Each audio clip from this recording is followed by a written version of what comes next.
ರಾಜನಾಗಿ ಹುಟ್ಟುಬಿಟ್ಟು ಅಂಬಲಾಗಿರೋದು ಕಷ್ಟ ಇವತ್ತು.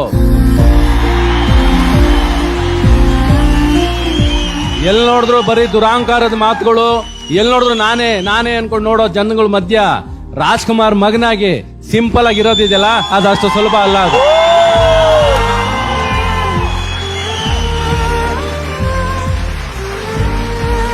ಶಿವ ಇಲ್ಲಿರ್ಬೋದು, ನನ್ನ ಮನೆ ತುಂಬಾನು ಶಿವನೇ ಇರೋದು. ಎಲ್ಲೋ ಒಂದು ರೂಪದಲ್ಲಿ ಶಿವ ನನ್ನ ಮನೇಲಿ ಇದ್ದಾನೆ. ನಾನಿದ್ ಮನ್ಸಾರ ಹೇಳ್ತಿರೋದು, ಸುಮ್ನೆ ಬೂಟಾಟಿಗೆಲ್ಲಿ ಕೂತ್ಕೊಂಡು ಶಿವ ಪಕ್ಕದಲ್ಲಿದ್ದಾನೆ ಅಂತ ಹೇಳ್ತಿಲ್ಲ. ಯಾವತ್ತಿದ್ರು ಆ ಮನುಷ್ಯ ಒಳಗಿರೋ ಇದನ್ನೆಲ್ಲ ಸಾಯಿಸಿ ಒಬ್ಬ ಮನುಷ್ಯನಾಗ ಆಚೆ ಬರ್ತಾನಲ್ಲ, ಅವನೇ ನಿಜವಾದ ರಾಜ. ಅವನು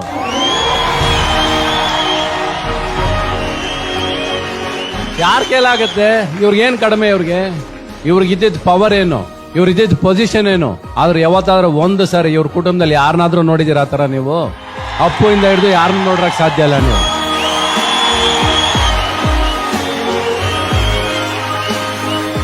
ಅವತ್ತಿಂದ ಇವತ್ವರೆಗೂ ಅವ್ರು ಅಷ್ಟೇ ಸಿಂಪಲ್, ಅಷ್ಟೇ ಜನಕ್ಕೆ ಪ್ರೀತಿ ಕೊಡ್ತಾರೆ, ಅಷ್ಟೇ ಹಂಚ್ಕೊಂಡ್ ಬಂದಿದ್ದಾರೆ, ಅಷ್ಟೇ ಗೌರವದಿಂದ ನಡ್ಕೊಂಡ್ ಬಂದಿದ್ದಾರೆ.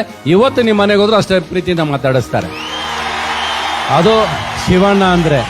ಈ ಕಿಂಗ್ ಅನ್ನೋ ಪದ, ಈ ಕಿರೀಟ ಎಲ್ಲ ಬದಲಾಗ್ತಿರತ್ತೆ, ಅದಕ್ಕಿಂತ ದೊಡ್ಡದು ಶಿವಣ್ಣ, ಅದಕ್ಕಿಂತ ದೊಡ್ಡದು Shivanna.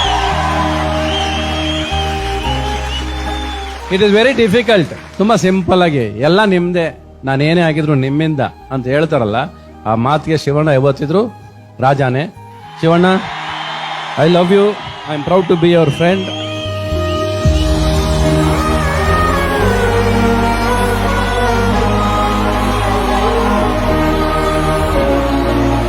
Always, he is the king of kings.